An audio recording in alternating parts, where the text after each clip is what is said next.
Dans la nuit tragique du 6 octobre 1996, des rebelles ont attaqué notre hôpital à Lemera, en République démocratique du Congo. Plus de 30 personnes tuées, les patients abattus dans leur lit, à bout portant, le personnel ne pouvant pas fuir, tué de sang-froid.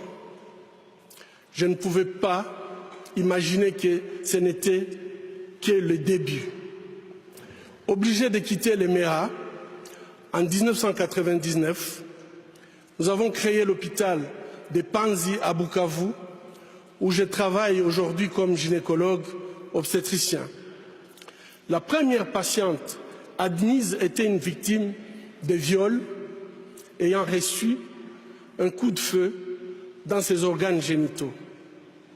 La violence macabre ne connaissait aucune limite. Cette violence, malheureusement, ne s'est jamais arrêtée. Un jour comme les autres, l'hôpital a reçu un appel. Au bout du fil, un collègue en larmes implorait « S'il vous plaît, envoyez-nous rapidement une ambulance. S'il vous plaît, dépêchez-vous. » Ainsi, nous avons envoyé une ambulance, comme nous le faisons habituellement. 2 heures plus tard, l'ambulance est revenue. À l'intérieur, une petite fille de juste 18 mois.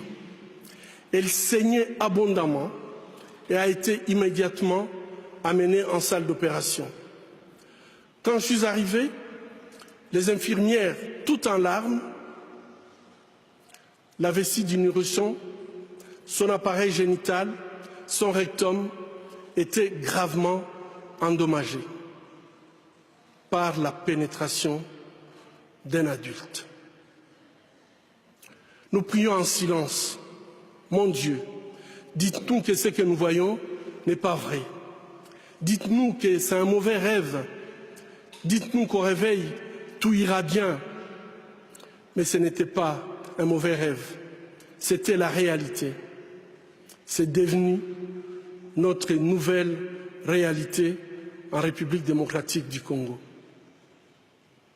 Quand un autre bébé est arrivé, j'ai réalisé que ces problèmes ne pouvaient pas trouver une solution au bloc opératoire, mais qu'il fallait se battre contre les causes profondes de ces atrocités. Je me suis rendu au village de Kavumu pour parler avec les hommes. Pourquoi vous ne protégez pas vos bébés, vos filles et vos femmes? Où sont les autorités dans ces villages? À ma grande surprise, les villageois connaissaient le suspect. Tout le monde avait peur de lui, car il était membre du Parlement provincial et jouissait d'un pouvoir absolu sur la population. Depuis plusieurs mois, sa milice terrorisait le village entier. Il avait instillé la peur en tuant un défenseur des droits humains qui avait eu le courage de dénoncer les faits. Les députés s'en est tiré sans conséquence. Son immunité parlementaire lui permettait d'abuser en toute impunité. Ces 2 bébés ont été suivis de dizaines d'autres enfants violés. Lorsque la 48e victime est arrivée, nous étions désespérés. Avec d'autres défenseurs des droits humains, nous avons saisi un tribunal militaire. Finalement, ces viols ont été poursuivis et jugés comme crimes contre l'humanité. Les viols des bébés à Kavumu ont cessé, les appels à Panzi aussi. Mais l'avenir psychologique, sexuel et génésique de ces bébés est hypothéqué. Ce qui s'est passé à Kavumu et qui continue aujourd'hui dans de nombreux autres villages au Congo, tels que les viols et les massacres à Beni et au Kasaï, a été rendu possible par l'absence d'un état de droit, l'effondrement de valeurs traditionnelles et le règne de l'impunité, en particulier pour les personnes au pouvoir.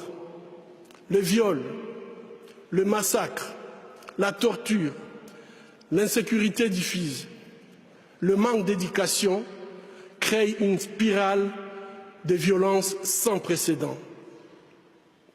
Le bilan humain de ces chaos pervers et organisés a été des centaines de milliers de femmes violées, plus de 4 millions de personnes déplacées à l'intérieur du pays et la perte de 6 millions de vies humaines.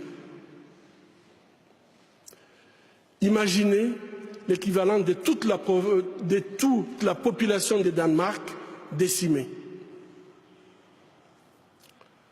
Les gardiens de la paix et les experts des Nations Unies n'ont pas été épargnés. Plusieurs ont trouvé la mort dans l'accomplissement de leur mandat. La mission des Nations Unies en République démocratique du Congo reste présente jusqu'à ces jours afin que la situation ne dégénère pas davantage. Nous leur sommes reconnaissants. Cependant, malgré leurs efforts, cette tragédie humaine se poursuit sans que tous les responsables ne soient poursuivis. Seule la lutte contre l'impunité peut briser la spirale de violence. Et nous avons tous le pouvoir de changer le cours de l'histoire lorsque les convictions pour lesquelles nous nous battons sont justes. Vos Majestés, Vos Altesses royales, Excellences, distingués membres du Comité Nobel, chère Madame Nadia Mourad, Mesdames et Messieurs, amis de la paix, c'est au nom du peuple congolais que j'accepte le prix Nobel de la paix. C'est à toutes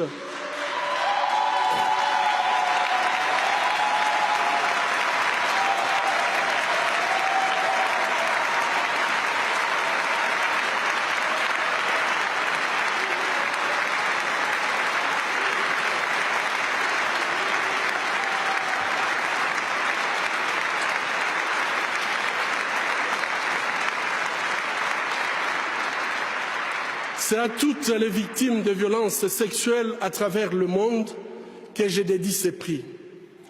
C'est avec humilité que je me présente à vous, portant haut la voix des victimes de violences sexuelles dans les conflits et les espoirs de mes compatriotes.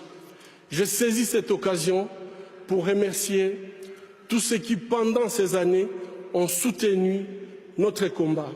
Je pense en particulier aux organisations et institutions des pays amis, à mes collègues, à ma famille et à ma chère épouse Madeleine.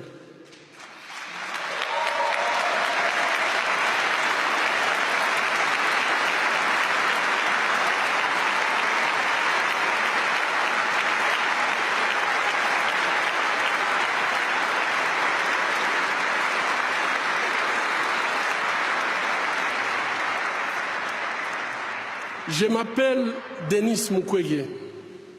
Je viens d'un pays le plus riche de la planète. Pourtant, le peuple de mon pays est parmi les plus pauvres du monde. La réalité troublante est que l'abondance de nos ressources naturelles, or, coltan, cobalt et d'autres minéraux stratégiques, alimente la guerre, source de la violence extrême et de la pauvreté abjecte en République démocratique du Congo. Nous aimons tous les belles voitures, les bijoux, les gadgets. J'ai moi-même un smartphone. Ces objets contiennent des minéraux qu'on trouve chez nous, souvent extraits dans des conditions inhumaines par des enfants jeunes qui sont victimes d'intimidation et de violences sexuelles. En conduisant votre voiture électrique, en utilisant votre smartphone, en admirant vos bijoux, réfléchissez un instant au coût humain de la fabrication de ces objets. En tant que consommateur, le moins que l'on puisse faire,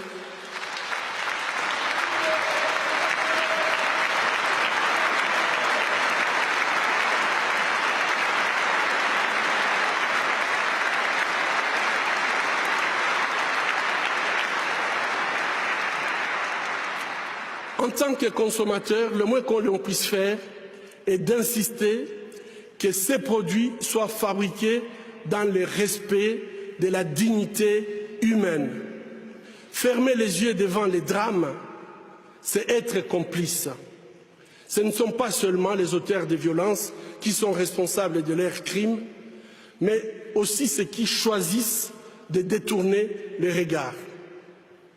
Mon pays est systématiquement pillé avec la complicité des gens qui prétendent être nos dirigeants.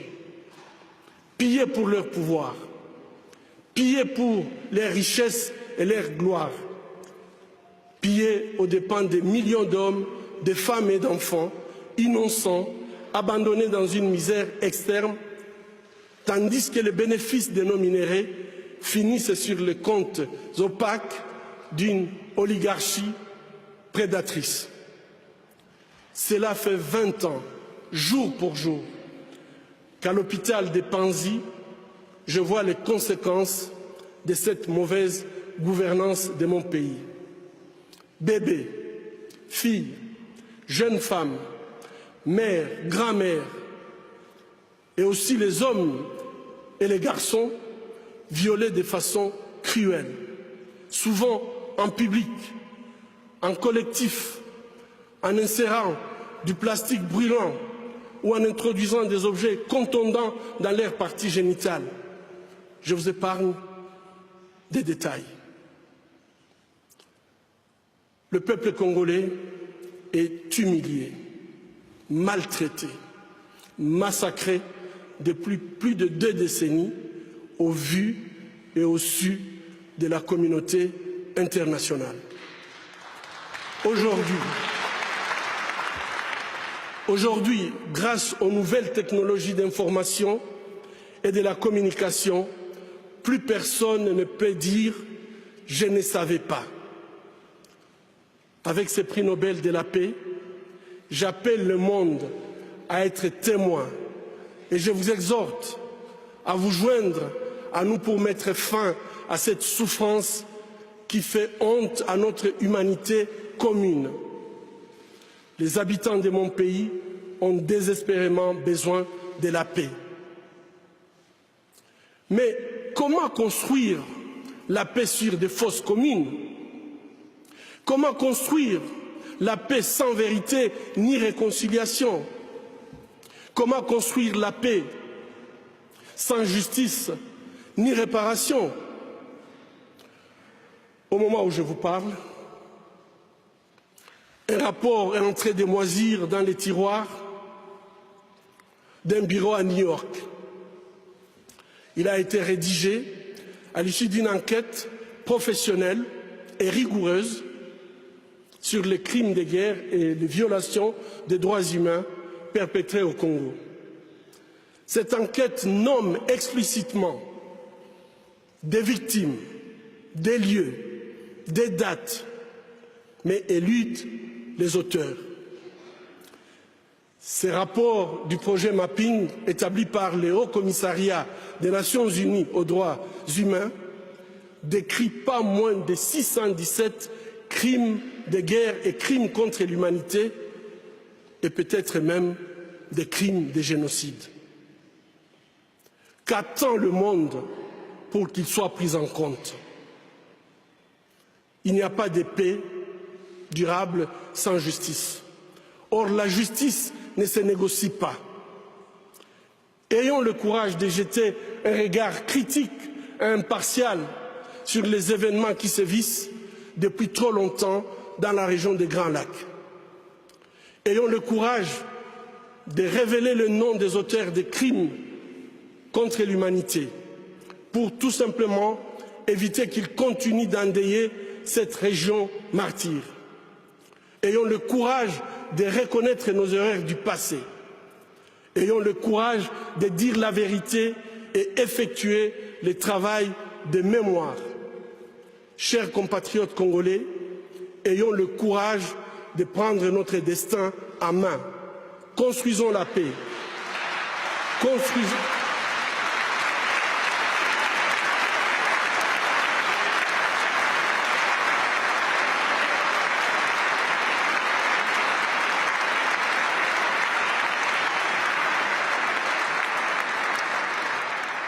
Construisons la paix, construisons l'avenir de notre pays. Ensemble, construisons un meilleur avenir pour l'Afrique. Personne ne le fera à notre place. Mesdames et messieurs, amis de la paix, les tableaux que je vous ai brossés offrent une réalité sinistre. Mais permettez-moi de vous raconter l'histoire de Sarah. Sarah nous a été transférée à l'hôpital de Panzi dans un état critique. Son village avait été attaqué par un groupe armé qui avait massacré toute sa famille, la laissant seule. Prise en otage, elle a été emmenée en forêt, attachée à un arbre, nue. Tous les jours, Sarah subissait des viols collectifs jusqu'à ce qu'elle perde connaissance. Le but de ces viols, utilisés comme arme de guerre, étant de détruire bien sûr Sarah, mais également sa famille, sa communauté. Bref, tout simplement détruire le tissu social. À son arrivée à l'hôpital, Sarah ne pouvait ni marcher, ni même tenir debout. Elle ne pouvait pas retenir ni ses urines, ni ses selles. À cause de la gravité de ses blessures, génito-urinaires et digestives, couplées à une infection surajoutée, personne ne pouvait imaginer qu'elle serait un jour à mesure de se remettre sur ses pieds. Pourtant, chaque jour qui passait, le désir de continuer à vivre brillait dans ses yeux. Chaque jour qui passait, c'était elle qui encourageait le personnel soignant à ne pas perdre espoir. Chaque jour qui passait, Sarah se battait pour sa survie. Aujourd'hui, Sarah, c'est une belle femme, souriante, forte, charmante. Sarah s'est engagée à aider les personnes ayant vécu une histoire semblable à la sienne. Sarah a reçu 50 $ américains, une allocation que notre maison de transit d'Orcas accorde aux femmes souhaitant reconstruire leur vie sur le plan socio-économique. Aujourd'hui, Sarah dirige sa petite entreprise. Elle a acheté un petit terrain. La Fondation Panzi l'a aidé avec des tôles pour faire un toit. Elle a pu se construire une maison. Elle est autonome et elle est très fière d'être autonome. Son histoire montre que même si une situation est difficile et semble désespérée, avec la détermination, il y a toujours de l'espoir au bout du tunnel. Si une femme comme Sarah n'abandonne pas, qui sommes-nous pour le faire? Ceci est bien sûr l'histoire de Sarah. Sarah est congolaise, mais il y a des Sarah en République centrafricaine, en Colombie, en Bosnie, au Myanmar, en Irak et dans bien d'autres pays en conflit dans le monde.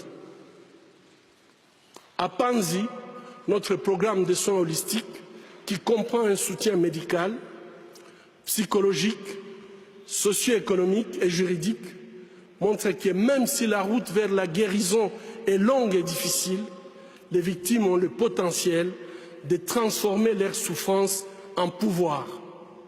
Elles peuvent devenir des actrices de changements positifs dans la société. C'est le cas déjà à la Cité de la Joie, notre centre de réhabilitation à Bukavu, où les femmes sont aidées pour reprendre leur destin en main. Cependant, elles ne peuvent pas y arriver seules, et notre rôle est de les écouter. Comme aujourd'hui, nous écoutons Madame Nadia Mourad. Chère Nadia, votre courage, votre audace, votre capacité à nous donner espoir sont une source d'inspiration pour le monde entier, mais pour moi spécialement. Le prix Nobel de la paix qui nous est décerné aujourd'hui n'aura de valeur réelle que s'il peut changer concrètement la vie des victimes de violences sexuelles de par le monde, et contribuer à ramener la paix dans nos pays. Alors, que pouvons-nous faire? Ou bien, que pouvez-vous faire? Premièrement, c'est notre responsabilité à tous d'agir dans ce sens. Et agir, c'est un choix. C'est un choix d'arrêter ou non la violence à l'égard des femmes, de créer ou non une masculinité positive qui promeut l'égalité des sexes en temps de paix comme en temps de guerre.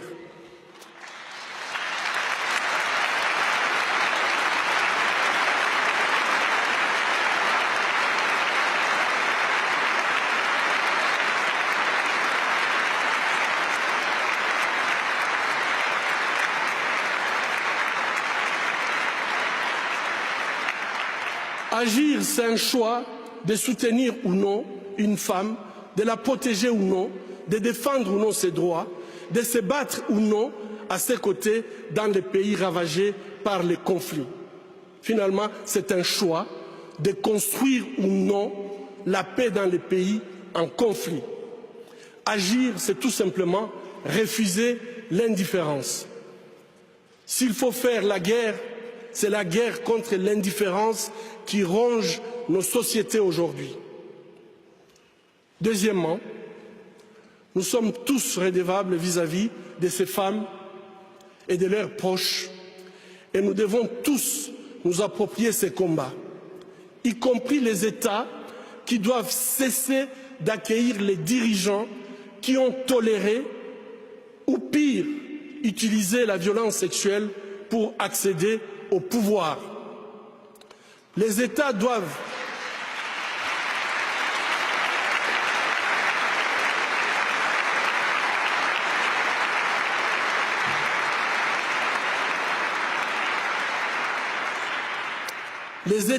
cesser de les accueillir avec les tapis rouges. Et plutôt, les États doivent tracer une ligne rouge contre l'utilisation de viols comme armes de guerre. Une ligne rouge qui serait synonyme de sanctions économiques, politiques et de poursuites judiciaires.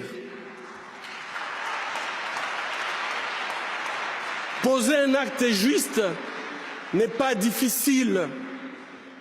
Poser un acte juste n'est pas difficile, c'est une question de volonté politique. Troisièmement, nous devons reconnaître les souffrances des survivantes de toutes les violences faites aux femmes dans les conflits armés et les soutenir de façon holistique dans leur processus de guérison. Ici, j'insiste sur les réparations. C'est ces mesures qui leur donnent compensation et satisfaction et leur permettent de commencer une nouvelle vie. Ça, c'est un droit humain. J'appelle les États à soutenir l'initiative de la création d'un fonds mondial de réparation pour les victimes de violences sexuelles dans les conflits armés.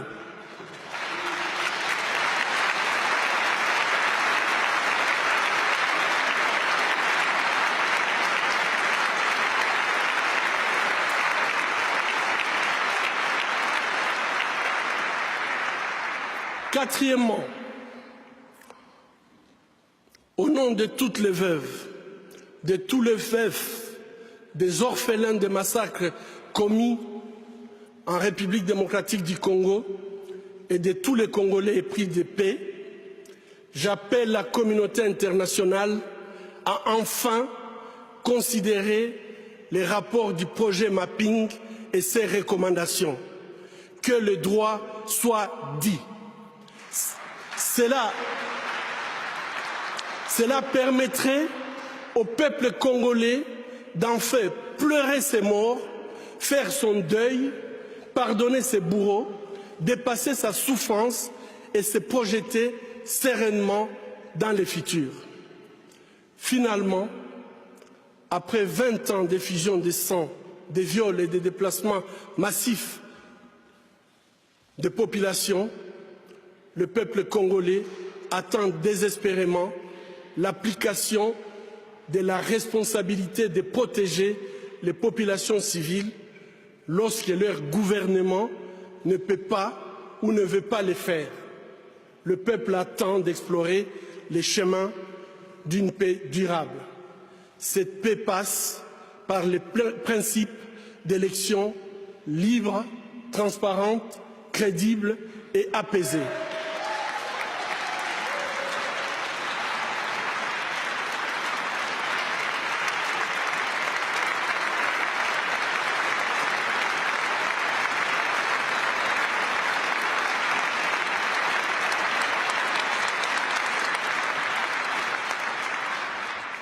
Au travail, peuple congolais, bâtissons un État où le gouvernement est au service de sa population, un État de droit, émergent, capable d'entraîner un développement durable et harmonieux, non seulement en République démocratique du Congo, mais dans toute l'Afrique.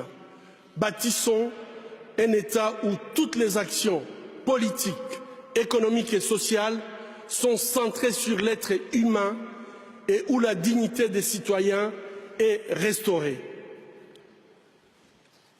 Vos Majestés, distingués membres du Comité Nobel, Mesdames et Messieurs, amis de la paix, le défi est clair et il est à notre portée. Pour les Sahara, pour les femmes, les hommes et les enfants du Congo, je vous lance un appel urgent de ne pas seulement nous remettre le prix Nobel de la paix, mais de vous mettre debout et de dire ensemble et à haute voix la violence en République démocratique du Congo, c'est assez, trop c'est trop, la paix maintenant. Je vous remercie.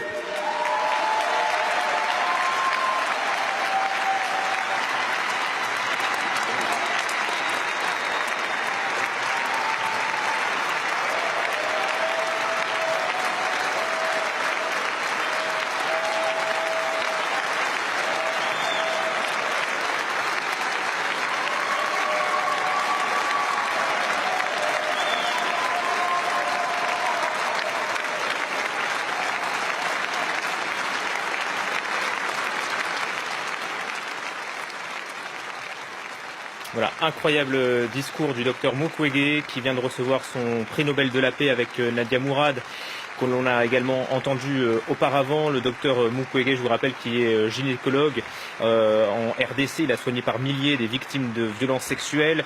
C'est au nom du peuple congolais, a-t-il dit, que j'accepte le Nobel de la paix. Un discours sans détour. Il a dédié ce prix aux victimes des violences sexuelles. Il a dénoncé une absence d'un état de droit en RDC, le règne de l'impunité pour les personnes au pouvoir. En rappelant que le conflit a fait 6 millions de morts là-bas. Seule la lutte contre l'impunité, dit-il, peut cesser la spirale de la violence. Standing ovation actuellement pour le docteur Mukwege et pour Nadia Mourad qui, elle, également a reçu le Nobel de la paix, qui a été victime de violences sexuelles de la part du groupe État islamique.